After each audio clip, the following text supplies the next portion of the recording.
This is Drafting the Past, a podcast about the craft of writing history. I'm your host, Kate Carpenter, and this is the 30th episode of Drafting the Past. In this episode, I spoke with Dr. Lauren Lassabe Shepherd about the process of writing and revising her debut book, Resistance from the Right, Conservatives and the Campus Wars. Thank you. It's great to be here. Lauren is a historian of higher education, and she teaches at the University of New Orleans. We had this conversation earlier this year when Lauren was still in the process of going over final page proof, so you'll hear us talking about that stage of publication. But the book is out now, and you can find it at any bookseller. I'll be sure to include the link in the show notes. In the meantime, I hope you enjoy our conversation about the hard work of turning a dissertation into a book, interdisciplinarity and imposter syndrome, and how to organize the results of a smash and grab archive trip, something that I think a lot of us can relate to. Here's my conversation with Dr. Lauren Lassabe Shepherd. So I have always enjoyed writing. I mean, as a kid, I always kept like a diary or a journal, and I still have all of those. I haven't sat down to read them, but maybe one day I'll do that. So, I mean, I've always enjoyed writing down, the thoughts that are always kind of swirling in our heads, I guess, as thinkers and historians, even, like I said, when I was a kid, before I thought of myself as anything like that. But writing's always been a good way for me to communicate things. So one of the stories that kind of comes to mind, when I was in third grade, my neighbor had a dog, and the dog got out and bit me, and I had to get stitches, and my arm was in a sling. And I remember going to class, I guess the next day, and everyone wanted to know what happened. Like, why is your arm in a sling? And I couldn't say it, so I wrote it down. And then I ended up writing the whole story out for my teacher, and she read it to the class. And I think my love for writing comes from just a love for reading. My dad, growing up, always had a book around. His dad, my grandfather, was always reading like Western paperbacks. I didn't receive that interest from him, but certainly the reading interest. What made you decide to go back to grad school? Whenever I got to college as an undergrad, I really just didn't know what I wanted to do. I was a French major for a long time. And my parents were like, Lauren, you need a job. What will you ever do with this? So then I thought, maybe I'll be a French teacher. And so that was kind of my segue into education. And then I decided, well, wait a minute, as much as I love French, I also love English. I also really love history. And so Mississippi State, where I started my undergrad, had this like hybrid create your own degree program, basically. It was like a general liberal arts degree. And so I was on that track for a long time, where I focused 18 hours in history, 18 in English, 18 in French. And so anyway, and then I also got a K-12 teaching license. So I was a high school history teacher for several years. And then when I went to grad school, I started on the history track, and I was still interested in French. My master's thesis was on the French colonization of the Gulf Coast, which is funny now because it's so far from what I research and what I do every day now. But yeah, so that was grad school. And then I didn't think that a PhD in history, which, by the way, for listeners, my PhD is not in history. It's in higher education administration. I didn't think it was likely that I was going to find a job as a history professor. And this is 15 when I started my PhD program. So I had the master's. I was already teaching at a community college. I was teaching World Civ 1 and 2. So that kind of gave me the practice as a professor that I wanted, while still being realistic that I was probably never going to find a tenure track job at an R1 somewhere. But I knew I wanted a PhD. I knew I loved the college environment. I wanted to stay there. I loved education. So I could have done, I think, my program or my school offered like a EDD in education. I didn't want to do that. I wanted to write a dissertation. The EDD doesn't always require that. So the PhD route that I followed was higher ed administration, which I kind of joke today is like a business degree. If you look at the curriculum, a lot of it is about the law in higher education, finance in higher ed, org and admin, lots of theory courses on student development. But yeah, I mean, it gave me all the things that I was interested in. I still had my own history background, and I was still teaching World Civ 1 and 2 after I left teaching high school. So yeah, I mean, I've kind of had a field in both worlds of the dark side of administration as well as in the history classroom. Well, I want to turn and talk to you about the practicalities of writing. So, when and where do you do your writing? Now I mostly write at home, but I have been known to work in the coffee shop or in a restaurant. But I really like the environment that I need to function best is total silence. So if I am somewhere that's public, I usually have like canceling headphones on, or I'm at the point in my writing where I'm just doing small revisions, and so it's okay if there's some little background distractions. But at the very beginning, I've got to have total silence. So it's usually at my house. I've written in every room of my house. I have a desk. I have a formal office space, but it's not always here. Sometimes I'm outside in the backyard with my dogs because they need eyes on me all the time. And so my place in the house is usually dictated by where they'd like me to be. So I've been at the kitchen counter, dining table, you name it.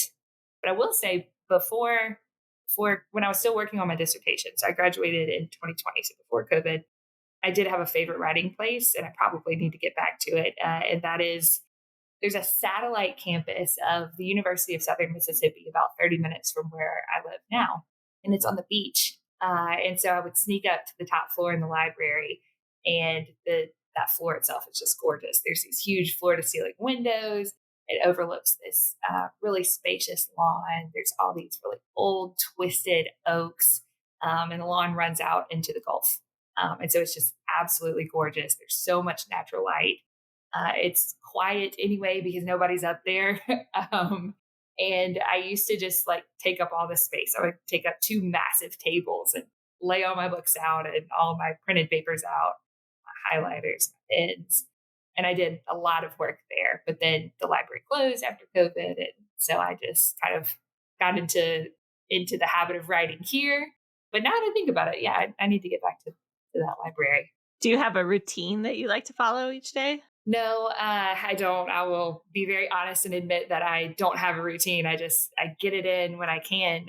But I will say that if this is anything like a routine, I do usually have like a concentrated like week or two of time where I know I'm writing. And so I'll know in advance, I'll block off on my calendar any commitments that I could move around, outside of the work that I have to do every day. And yeah, I'll just grind. I just pedal to the metal and get it all done in that space. And that's helpful for me too, because I like the intensity of like, this is all I'm doing right now. This is the only thing I'm going to think about.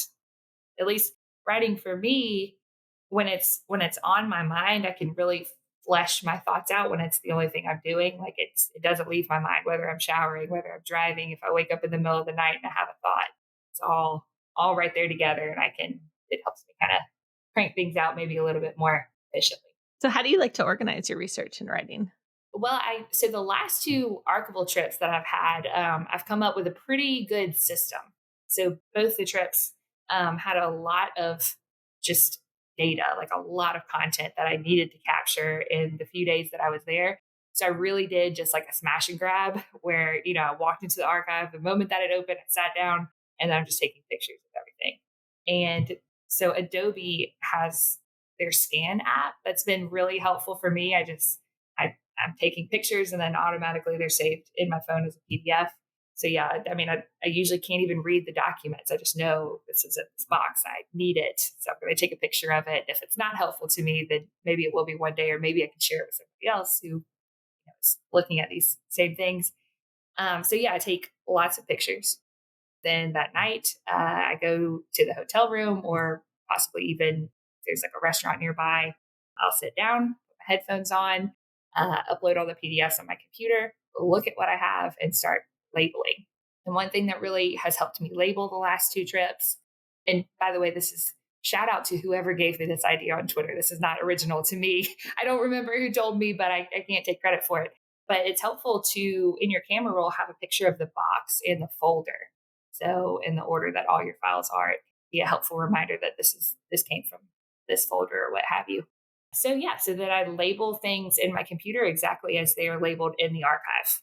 And that helps if I ever, need to reach back out to the archivist and say, this is what I'm looking for. There's some continuity there. So I don't have to figure out, how did I recode whatever their coding system was. Yeah. And then it's really nice to have digital versions of everything. Actually, at my feet right now are several wicker baskets full of file folders of like printed journal articles from my dissertation. And I've been meaning to go back and scan them all into PDFs to save with what I have now that's all digital, but I haven't done it yet. But yeah, I think that's my new system. It's worked really well. Probably until someone on Twitter tells me any better, that's probably what I'll keep doing. I also love Adobe Scan, so I'm happy to hear someone else shout out to it. What does the process look like to take that mass of material and work through it and get to a point where you can write? So for the book, I really was just like undoing what I did for the dissertation. And so I guess I should start with the dissertation. I separate them because in my mind, they are two totally different monsters. They're completely different projects, but one did come out of the other. So initially, it helps for me to have some sort of like visual, and maybe that comes from my background in teaching K-12 and like teaching students how to write. Let's graph this out. I love a timeline. So what that looks like is in Microsoft Words, just bullet points. So I need to map things out chronologically to help kind of understand an order of events first. So usually it starts with something simple like that, just a timeline. So I haven't developed any argument yet. I haven't even begun looking for themes. I just want to know what is the order of events. And then step two would be, looking for themes and then coding them. So what that looks like is the highlight function. I think for the book, I had four major like themes, and that was probably true for the dissertation too. But yeah, I mean, anything that had to do with the Vietnam War got coded red. Anything that had to do with civil rights got coded blue, and there was a yellow and a green for different things. But yeah, so once I have my timeline and I can kind of see this like rainbow of colors, from there it's just making. I guess I'll compare it to like a Rubik's cube. Like you're trying to get all your colors chunked into certain things. And if that means moving them around on the timeline, then I can do that. But that to me helps me map out like a chapter structure. Even again, as I said, I don't have any arguments developed yet. I just need to see, when these big trends are coming and going and what they're doing over time. So after I've got a timeline, after I've sort of coded everything, if I can make even bigger chunks of this data and figure out, okay, what would a logical chapter structure be? Oh, by the way, I should say the book, not the dissertation, but the book is in two parts, and that is largely a function of this coding. That's just how things naturally sorted out. I realized, okay, yes, this is a clear part one and part two, even though the book itself is only about 3 years, 1967 to 1970. Yeah, so when it gets to, like, let's say I'm starting on a chapter, just pulled up a blank Word document. I'll just copy what I have from my newly arranged timeline, throw it in the Word document, and then just start writing. I wish I could say I had a nice process like, oh, I make this perfect outline and then I just fill in the details from there. But that is so not true. I'm not a good outliner. I actually much prefer a reverse outline to figure out what it is I've said after I've said everything. So yeah, I just start like brain dumping. I put all my words and thoughts on the page, and then I don't write in order. I don't go from start to finish. I kind of do like the meat in the middle, like the 15 to 85% of the book. So basically no intro and conclusion. I should say that. I don't frame the story yet because at this point, I probably still don't have my argument developed yet either, even though I might be able to sense what's kind of bubbling up. But it takes time. I know for my dissertation, I remember for some, and I don't remember this about the book, but for the dissertation, for sure, I wrote chapters in 2-week increments. That was like the time I allotted myself, start to finish. So from like the timeline and the brain dump to something polished that I'm willing to send off to my advisor was about 2 weeks. And so built into that is got my brain dump. Then I need to spend a little bit of time away.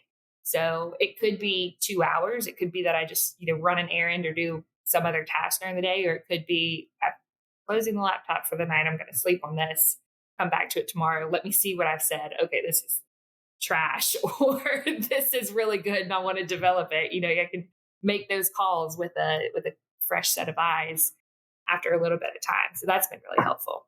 Also, I will say I am a shameless reacher outer. If there is anybody that I have cited, whether in the book or the dissertation, there's a strong chance that I have emailed that person and said, hi, so and so. And this again, this is a cold email. These people don't know me. I'm just a grad student reaching out to say, I'm citing your work XYZ. Here's how I'm using it. I've attached the chapter. If you wouldn't mind, can you let me know? And I'll ask them something specific, not general. Like, can you give me some feedback? Because you don't want to burden someone with all this extra work. But if you ask something specific, like, am I representing your ideas correctly, or do you think that I've got this right? I mean, I had a really high success rate. I had lots of responses doing that during the dissertation and again later during the book. And I actually had more people willing to say, I'll read more. Do you want to send over a chapter or do you want to send over a chapter or two? Yeah, that was very surprising and very, very kind of all the people that did that. And so, yeah, I mean, it helps to me to have more than just my eyes on the document or, whether it's this book or whether it's a journal article or anything else I've written. So I want to know more about your dissertation to book process. There have been lots of people on the show talking about a book that came from a dissertation. But for the sake of listeners, I'll just say that you're kind of the closest to that process that I've had. So when we're talking now, you've just gotten final proofs, page proofs for the book. Yeah. Which is super exciting. Congratulations. Thank you. I'm curious, just kind of big picture first, what are we talking about timeline for finishing the dissertation and then turning it into a book? Okay. So start to finish I started collecting data for the dissertation in 2018. And, I was kind of writing as I was gathering, but like the hardcore, like, okay, now I know what my arguments are. All of that probably happened over the span of longer than a semester. It was more than just the fall of 2020. I didn't defend until February of 2020. So we'll say less than a year, maybe 8 months. So February 2020, I defended. 1 month later, COVID hit and the entire world changed. So at that point, I was very fortunate. I was one of the last students in my cohort that got to defend in person. And we were all just like clamoring around looking for jobs. And because so many institutions were on a hiring freeze at that point, dissertation was done. It was in the back of my mind. I wasn't worried about a book. I was worried about finding a job. So I interviewed and did my final interviews at the University of New Orleans in May. I think I knew at that point that I was going to be hired for August. So I spent the summer of 2020 doing what I thought was the revision work, writing what I thought was a book. And what was really helpful there, I'm sure many of your listeners are familiar with William Germano's From Dissertation to Book. That was a helpful guide. So I remember doing that that summer, making the revisions I thought I needed to do. And I made contact with an acquisitions editor at a university press, a press that I think is a very good press. I would have definitely liked for them to publish the book. So I reached out to her. We had a Zoom interview. It went really well. She said, okay, I'm going to send this off to reviewers. Well, then I didn't know what to do next. I was like, okay. And several months passed. And now I know that I burned up a lot of time doing that. I could have maybe reached back out after definitely by 6 months. But I mean, oh gosh, I probably waited a year for her to tell me, I know the reviewers didn't like it. Oh.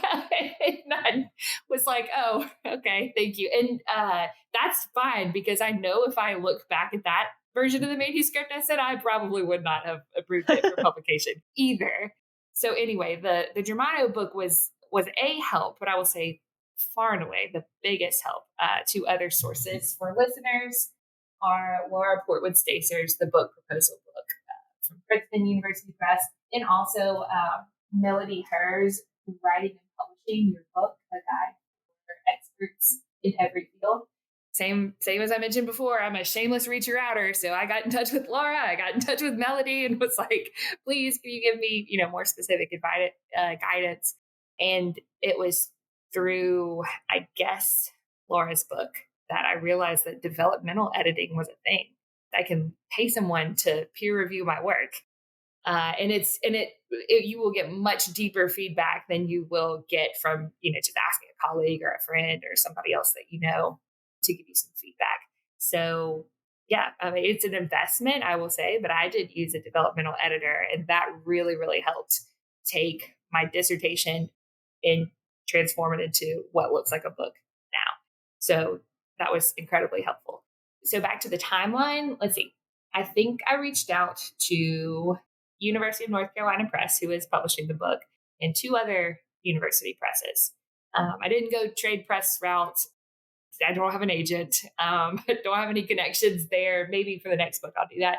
So I reached out to university presses and tried to find, who are the presses that are on my bookshelf. If I turn around and look behind me at my books, there's really three major presses that are overrepresented, and those are the three that I got in touch with the acquisitions editor, had chats with all three of them. They were all interested. They all wanted to see the manuscript. And for listeners who may not know this, you can send your book manuscript out to multiple presses at a time. You just have to be transparent about that. So I let them all know, that I'd like what my timeline was. And at the time I was in my administrative role. So I wasn't on a tenure track. I didn't have any pressure to publish. I was just doing this because I wanted to. I was doing this because I had already written, a dissertation. Why not make it a book? Why not get my scholarship out into the world? So they knew that. Anyway, so the book went out for peer review, and that process took a different amount of time from all different places. Again, this would have been 2021. So we're still in the midst of COVID. People are very busy. But UNC, my first reviewer, responded within like 6 weeks. I mean, it was a quick, and it was a very enthusiastic, yes, we need to publish this now. It's timely. Let's get it out. The other reviewer took much longer. Reviewer two, I don't know who you are, but thank you so much. It was a positive review. I did get a contract for it, so thank you. I don't mean to knock the time that took, but on my end, it was like just waiting and like biting my nails. The other two presses also sent it out for review. I got that feedback. So the next step in the process, this is several months in, was looking at all the reviews, I had two contract offers, and the third press was like, we are still extremely interested. We want to see these changes. And they asked for a book that was a lot different than the one that I had written. So I kind of decided, all right, so it's going to be between UNC and this other press.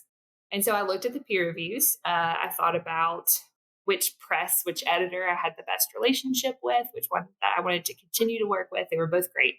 And I ended up going with UNC because of one of the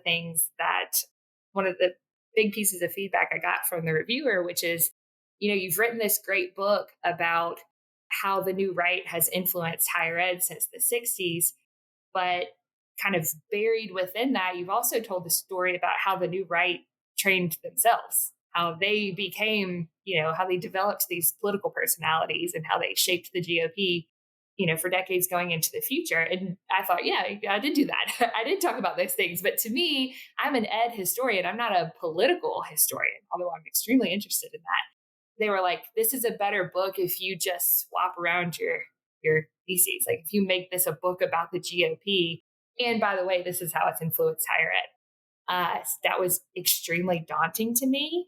I mean, imposter syndrome is real. Like thinking back to making those decisions. I forgot this is a question about timeline. I'll say this was in the fall of 2021. So yeah, I was like, can I even do this? Met with my editor and we talked about it. And so at that point, I had a lot more reading to do. I needed to learn more about history of the right. I needed to learn more about the GOP, about these specific characters that pop up in my book as people and not just as pieces of evidence to this argument about higher education. So I had to go back to secondary sources. I didn't do any more interviews. I should say this. The dissertation was a little bit ethnographic. I interviewed, over 50 people about their time as when they were students in the 1960s.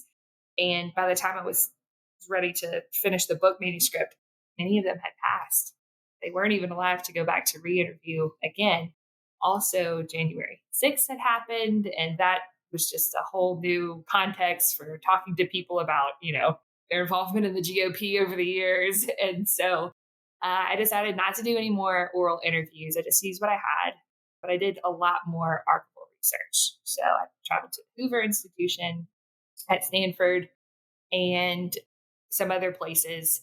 But anyway, so I had to get a lot more data because I'm approaching the book from a second way. I had to do a lot more reading. And also, I met a lot more, a lot of new people. I started going to like media studies conferences and political science conferences. And it's a whole different, field outside of the history of education where I had already known these people and been so comfortable talking about things. It was very new and exciting to be interdisciplinary, but also, like I said, imposter syndrome is always like hanging over my head. Should I even be writing a political history when this is not? My PhD is in higher ed administration. So, anyways, I've definitely had to work through a lot of that. But I made the decision to publish with UNC. The book came under contract. My editor gave me like a verbal offer. So we had an understanding, but the physical contract didn't come about until I guess the editor had to go to a press meeting or go in front of the board to get that approval. So that actually took a couple of weeks. But I signed the contract in March or so of 2022, did my revisions all throughout the summer, also did those archival trips throughout the summer. And at one point, my editor had to tell me to quit writing because I was like, what if we did 2 more chapters on this, this, and this? He's like, Lauren, you're at 100,000 words. You have to stop. And so, and I'm glad he did that too. I'm glad he reined me in because I still have all of that and I can publish that as something else. That data's not going anywhere, but the book, it was important for me at least to make it as concise as I could make it because I like reading things that are a little shorter. I think the book's like 200 pages, but it was 300 pages. And so that's a big difference. The dissertation was closer to 400 pages. Lots of block quotes that didn't make the book. But anyways, yeah, so that's the long timeline. And then the book will come out in August of 2023. So yeah, so I would say the whole acquisitions process for me took 2 years, much longer than the dissertation. So tell me, I'm really curious to know, what were the things you thought your dissertation needed to become a book versus after you worked with a developmental editor? What were the things you ended up working on? So for one of the things to me that seemed most obvious was taking out so much of the signposting. In this chapter, I will talk about XYZ, right? That's not there. And so it really took me thinking like, okay, the books that I read and enjoy, like, what does that look like? And I remember specifically one of the things I talked about with my developmental editor, they said, think of an intro chapter to a book that you like and let that be your model. And so for me, that was Andrew Hartman's Award for the Soul of America. It's about 10 or 11 pages. I thought that was a really nice length. So, I mean, literally when I say a model, like a physical model down to word count, not just style. So there was that. And then another major difference in the book is that it's got to read cover to cover smoothly, right? Chapters can't be just standalone. I mean, they can in an academic text, but I would like to reach my book beyond just the classroom.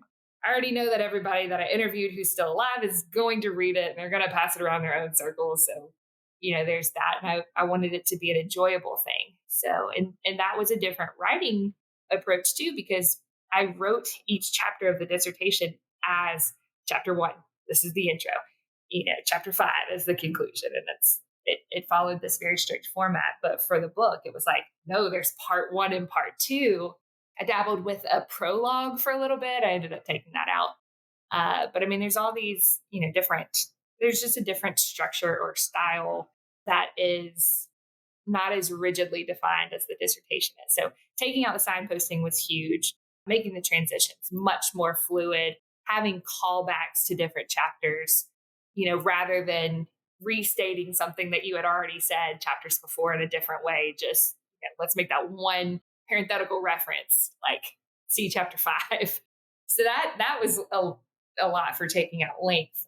Also taking out these block quotes. This broke my heart. But every It feels like every person I talked to that read a chapter that had block quotes in it were like, Lauren, no one's going to read this. People will skip right over that. And I'm just like, no, that is the meat. This is the evidence before you. We can't take this out. But I did. I took out so many block quotes. Some are still in there. Some I fought for, and those are really important ones. So anyone who is going to read the book, please read the block quotes. But yeah, that took out a lot of length. Let's see what else. Oh, footnotes.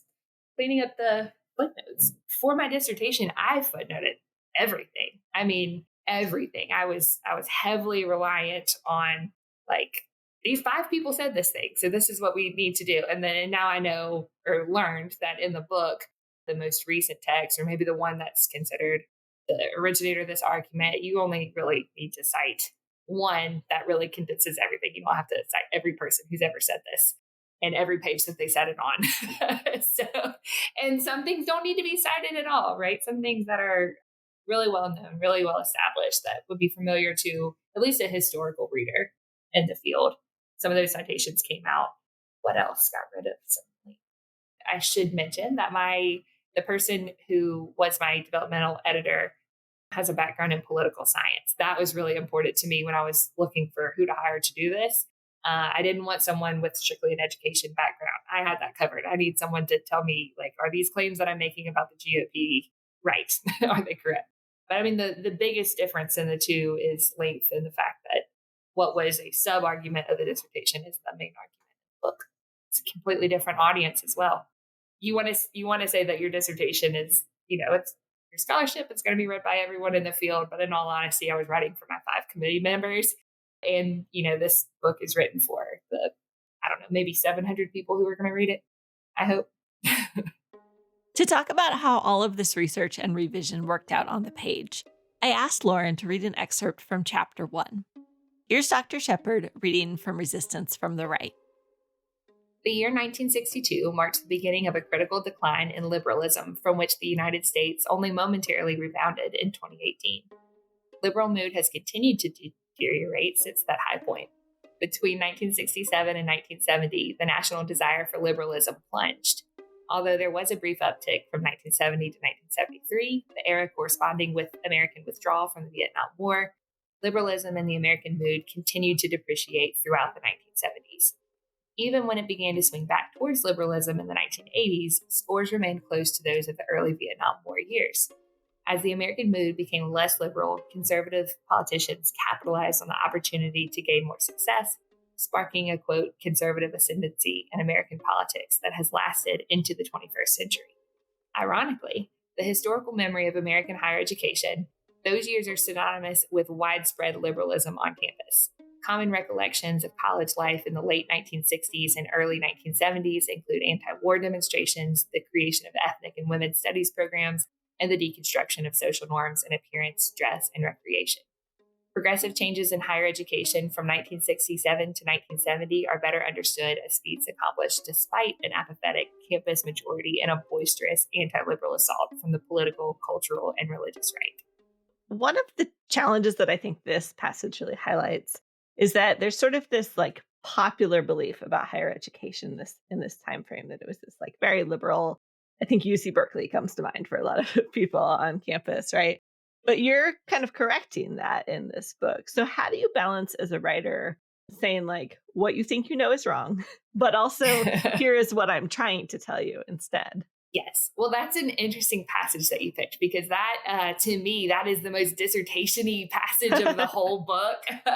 That was actually in the intro. Now it's in the book, chapter 1. It was the intro of the dissertation. But so first off, starting with the claim.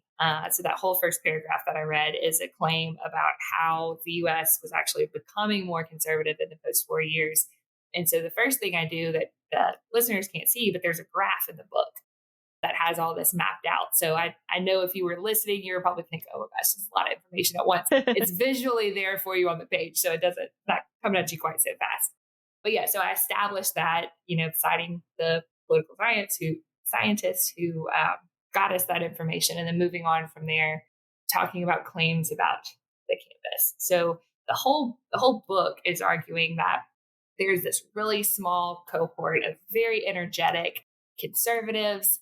There's they're divided into a couple of camps. We've got conservative intellectuals, we've got conservative activists, we've got these traditionalists, like social conservatives and religious conservatives. And so what I'm arguing is those students, as small as they were, had a disproportionate impact on the campus through the things that they did and the messaging that they were spreading.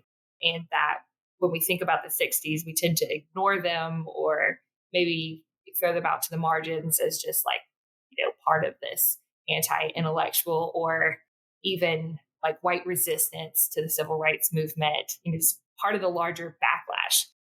But I think what the story that we all kind of commonly understand is that backlash wasn't parents or maybe older generations who were off campus. It was among the students themselves, right? Again, some more context. Most students on campus in the 1960s truly didn't care about politics, right? I make this case. I elaborate this a lot in the first chapter. Readers can read more about that if you don't believe me. But most students were extremely apathetic. They didn't really we don't really see the campus wars really heat up until the 3 years of the book, 67 to 70. And that's mostly because of the Vietnam War. And that's because students don't want to be drafted. But the other stories that I kind of tease out from that is like, well, who are the pro-war students, right? Who are the students like saying, we need to be in Vietnam, we need to be fighting, against communism and for freedom for the South Vietnamese. So I talk about like students at ROTC a lot, but I also talk about students in clubs that historians will recognize, political historians will recognize, Young Americans for Freedom or YAF, but also talk about some of the intellectual societies like Intercollegiate Studies Institute, ISI, and what role they played not just in defending the Vietnam War, but also resisting demographic changes on campus. Right, we start to see more Black students, more women students enrolled in courses, and what are their arguments against that? What are the intellectual arguments against making the campus more democratic? So yeah, those are all things that come up, and the way that I push back against the story that we popularly understand is just by presenting what their arguments were. Right, so through all of their interviews, the things that they wrote at the time. So finding their underground campus papers. That's another thing. We usually think about underground campus papers or underground campus radio shows as being products of the left, but the right was pretty, they were doing a lot of work there as well. So you're right. This passage is kind of like less narrative than I often choose on this show. But one of the reasons it really interested me is that you talk a lot about sort of moods in this passage, which is something I always think is so interesting in political and cultural history, is that historians have to kind of deal with like the gestalt, the mood, the sort of like feel of an era, which is really hard to sort of track and verify, all of those sorts of things. And then it's also hard to write about it in a way that, your reader can really identify, which I think you've done a really good job of here. So I'm curious to know how you dealt with that, how you talk about mood, and then also how with it comes this question of like, how do you talk about what your historical actors are saying is happening versus what you, a historian with distance and analysis, feel like is happening there? Yes, I'm glad you asked that because that is another thing that came up in the developmental part. So in the dissertation, the evidence is kind of like front and center. It's the main body of the chapter, and my interpretations are the bookends, and that's not true for the book. It's my interpretations are dispersed throughout, which I, obviously is going to keep a reader like following my arguments and my logic as I talk about what these interpretations mean, why they're important, and why I think they're correct. So yeah, I mean, in terms of, I guess, are you asking like how do I say like this is what they told me, this is really what was going on?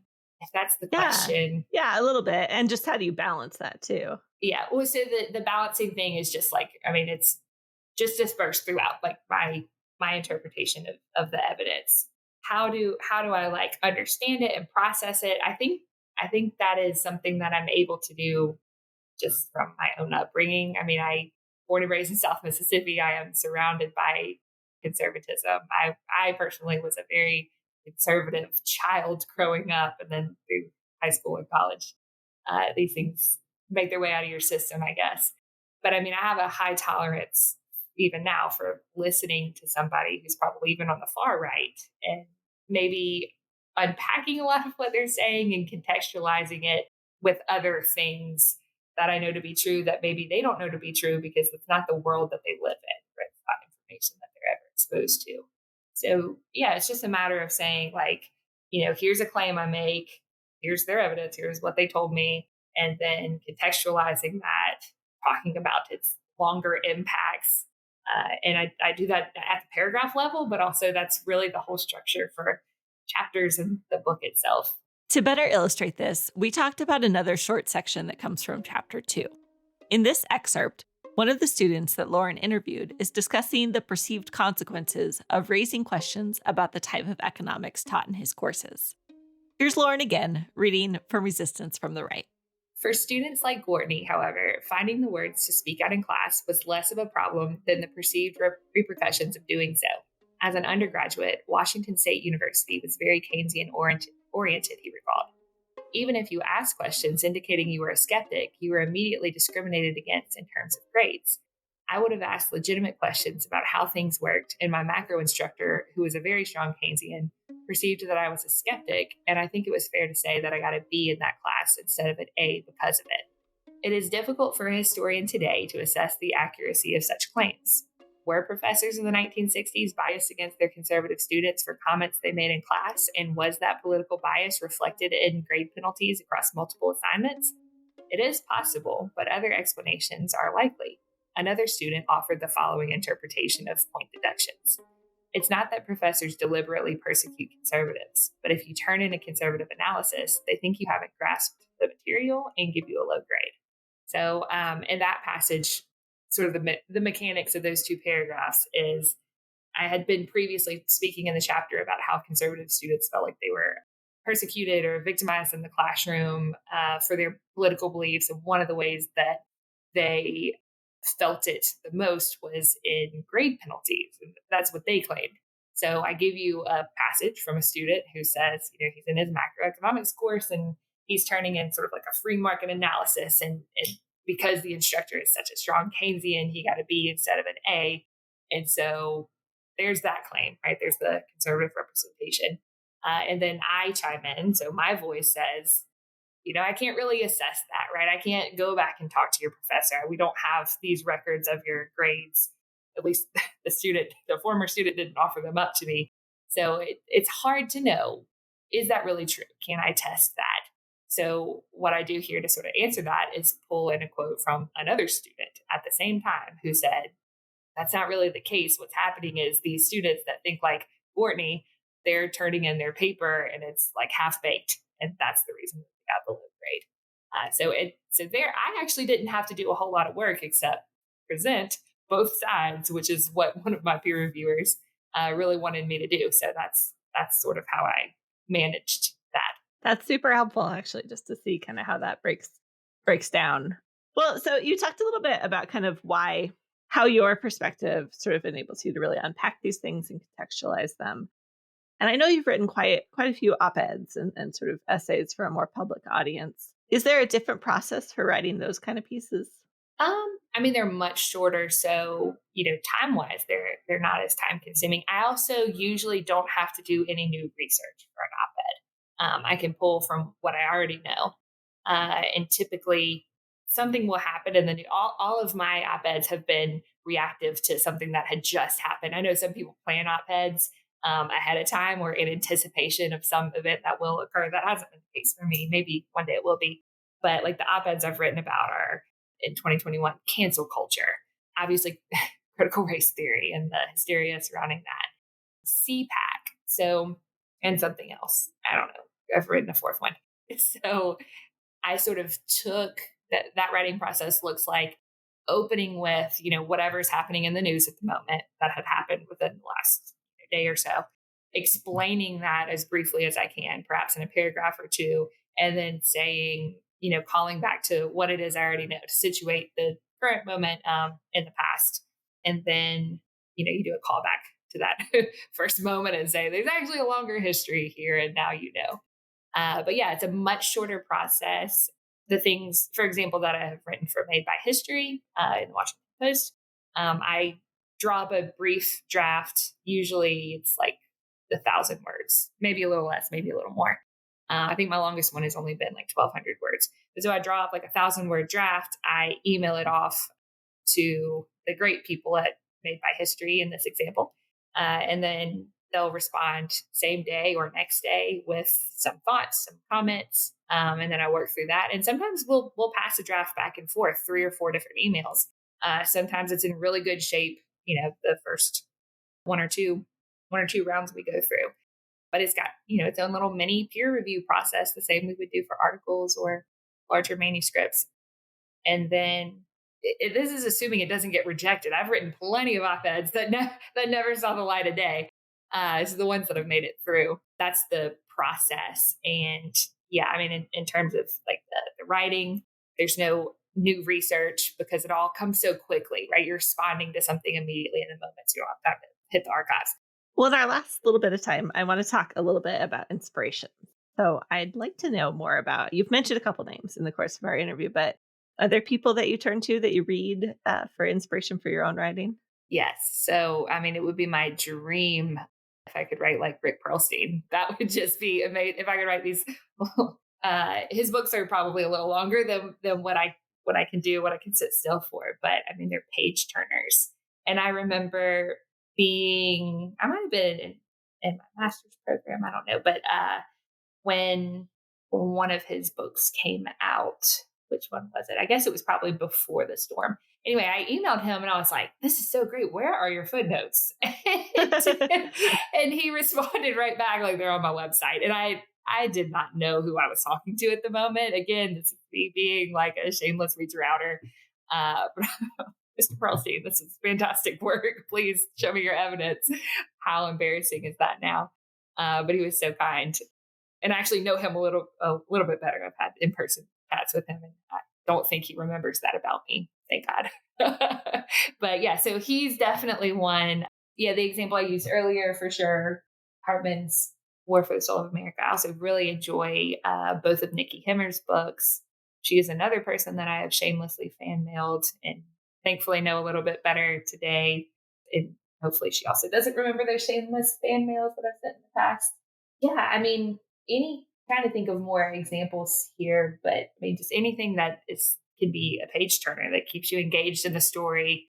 I say that I write all over my house. I really only read in one place. And so as long as I don't have a crick in my neck, or as long as I'm like comfortable sitting in that spot, if I'm still turning the page, that is what I sort of desire to be. And now that I'm thinking about it, it's too, like Perlstein and Nicole Himmer, both, I mean, they're historians, but they both have kind of like a journalism edge to their writing. And so maybe that's what it is that I like so much. And I'll be honest with you, most of what I read on a day-to-day basis is journalism, right? It's the short form, popular stuff. I don't really sit down and read a historical text, usually unless I'm like in the middle of a project or unless it's one that I'm really interested in. But like probably 60% of the things I read are journalism. So yeah, maybe that's where I take that inspiration from. And it definitely helps in producing op-ed pieces. Sure. What's the best writing advice you've gotten? Oh, the last episode of Drafting the Past, your guest said something about writing being more sculpture than painting. I'm probably misquoting her. A quick editor's note that was episode 22. Lindsay Borgon sculpts the story, in case you'd like to go back and listen to it. It's definitely a good one. I don't remember exactly the way she phrased it, but it's so true because, there's this debate about what counts as writing. Like I took a walk and I thought about my project today. That counts as writing. I don't always count that as writing. It is certainly part of the writing process in the sense that it's brainstorming. But yeah, real writing to me is the editing. It's the combing through. It's the deleting. It's the shortening. It's the making things more concise.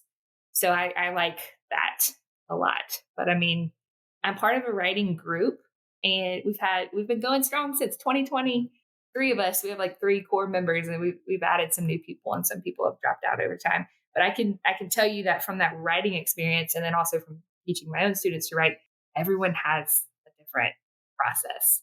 So you just got to find what works for you. But I liked her thought that the real writing is the cutting and the sculpture, the carving. Before I let you go, is there anything you're working on now that I can ask you about? Yeah, I have a lot of stuff in the pipeline. I'm working on a book chapter for an edited book about authoritarianism in the university. It's like a global and historical perspective. I really want to start book 2, which will pick up off of where I left off from book 1, where Resistance from the Right leaves off. I don't know that I will continue to focus on the right so much. I mean, I will, that'll be a focus, but it won't be so loudly about, what is the GOP doing? It'll be more about maybe like legislation and policy changes over time. I don't know. I'm still developing these things. Also, because I'm not a full-time faculty member, grant funding is difficult. There are semesters when I'm not affiliated with the university at all if my courses don't make. So that was the case in 2021. Summer and fall, I didn't have classes, so I didn't have an institutional affiliation. So, things are constantly in motion to get funding, to travel, to get my data. So we'll see, but there are definitely things in the pipeline, and yeah. Well, Lauren Lassabe Shepherd, thank you so much for joining me on Drafting the Past. Yes, thank you for having me. I love the show. Thanks again to Dr. Lauren Lassabe Shepherd for taking the time to join me for Drafting the Past. And thanks to all of you listening who have been supporting the show through 30 episodes. As usual, you can find links to all the books we talked about, including Lauren's new book, in the show notes at draftingthepast.com. And if you'd like to help keep the show going for another 30 episodes, consider donating at patreon.com/draftingthepast. Until next time, remember that friends still don't let friends write boring history.